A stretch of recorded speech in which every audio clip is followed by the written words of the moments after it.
Bismillahirrahmanirrahim. Assalamualaikum warahmatullahi wabarakatuh. Bismillahirrahmanirrahim. Alhamdulillahilladzi arsala rasulahu bilhuda wa dinil haq liyudhhirahu 'ala ad-dini kullihi wa kafa billahi shahida. Asyhadu an la ilaha illallah wahdahu la syarikalah wa asyhadu anna Muhammadan abduhu wa rasuluh la nabiyya wa la rasula ba'dah. Allahumma salli wa sallim ala nabiyyina Muhammad wa ala alihi wa sahbihi wa barik wa sallim. Jamaah sahabat inspirasi rahimakumullah, dimanapun kalian berada, semoga dalam keadaan sehat walafiat dan senantiasa Allah mudahkan segala urusan kita semua. Amin amin ya rabbal alamin. Sahabat inspirasi rahimakumullah, pada kesempatan kali ini kita akan melanjutkan jika di pertemuan yang sebelumnya kita sudah jelaskan, yakni tentang harta yang kita punya itu tidak sepenuhnya milik kita, namun sebagiannya adalah hak orang-orang miskin, baik itu yang meminta-minta maupun yang tidak meminta-minta.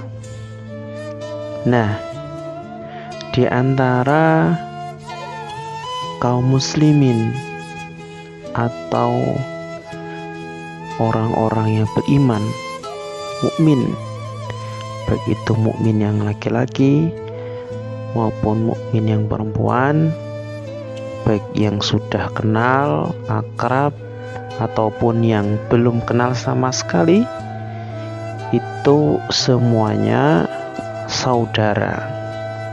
Karena Allah berfirman, a'udzubillahi minasyaitonirrajim, innamal mu'minuna ikhwah. Ya, sesungguhnya di antara mukmin yang satu dengan mukmin yang lainnya adalah bersaudara. Bahkan Rasulullah menegaskan, ya, eratnya persaudaraan orang mukmin ini bagaikan sebuah bangunan. Namanya bangunan itu kan ada gentingnya, ada atapnya, kemudian ada dindingnya, kemudian ada bagian yang lain seperti tiangnya. Nah, ini saling melengkapi. Apabila ada satu yang hilang, maka ini sudah tidak disebut dengan bangunan yang lengkap. Misal gentingnya nggak ada, kalau ada hujan ya otomatis airnya masuk. Makanya kita perlu tahu bagaimana caranya kita mempererat persaudaraan ini. Kalau secara zahir mungkin kita bisa mempererat silaturahim, kemudian kita lebih kenal lagi keadaan saudara kita, keluarganya, dan tentunya komunikasi terjaga. Ini kalau orang-orang yang bisa kita temui. Namun ternyata di zaman sahabat itu sudah dicontohkan bagaimana kita mempererat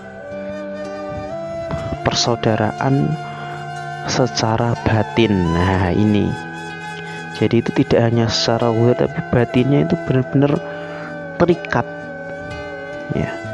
Jadi ibaratnya jarak jauh pun jika saudaranya sedang tertimpa musibah atau yang lain, itu seperti terasa gitu.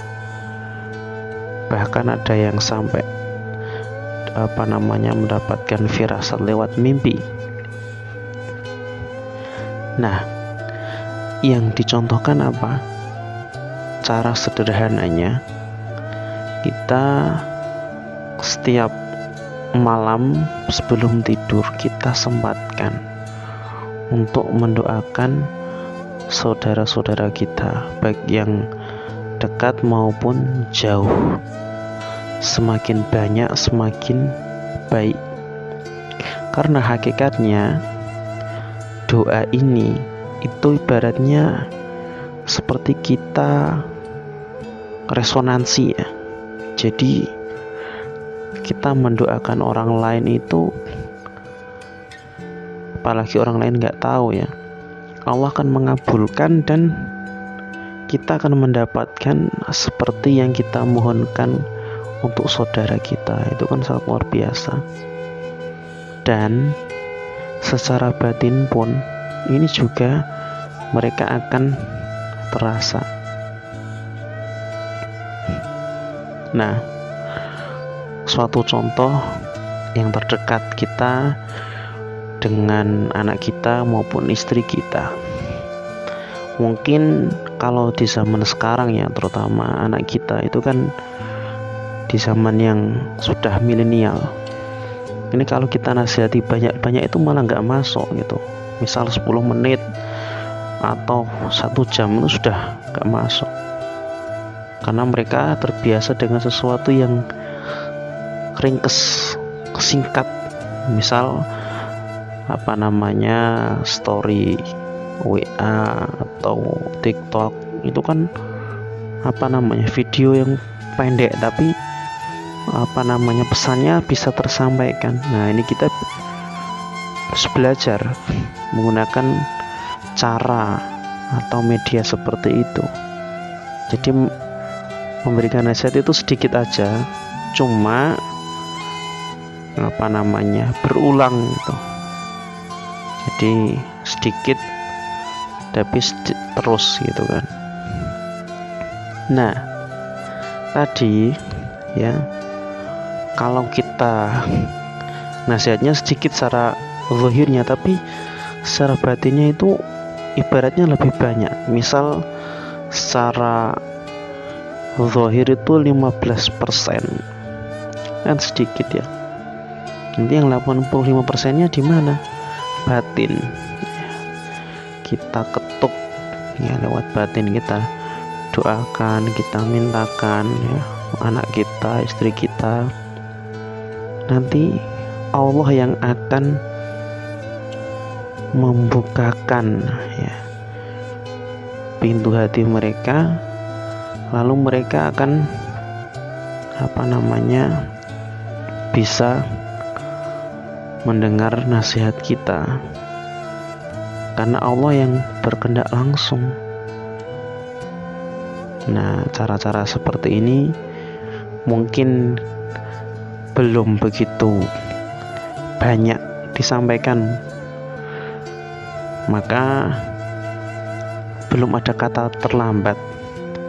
Bisa kita mulai dari sekarang ya, yang sederhana aja, dari keluarga kita atau orang-orang yang kita kenal, bahkan orang-orang solih yang walaupun kita belum ketemu itu juga nggak apa-apa. Karena kalau secara batin ini kita sudah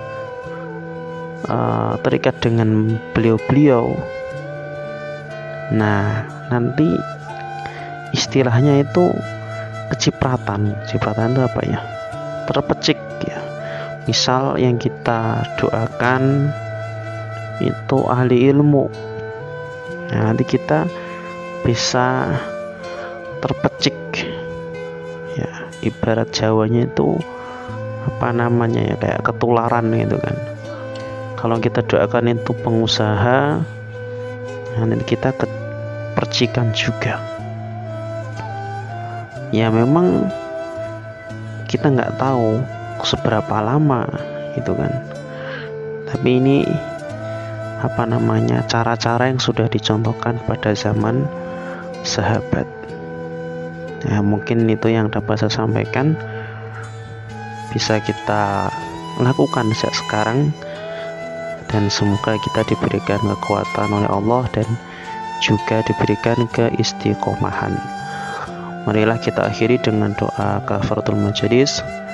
Subhanakallahumma wa bihamdika asyhadu an la ilaha illa anta astaghfiruka wa atubu ilaik. Wassalamualaikum warahmatullahi wabarakatuh.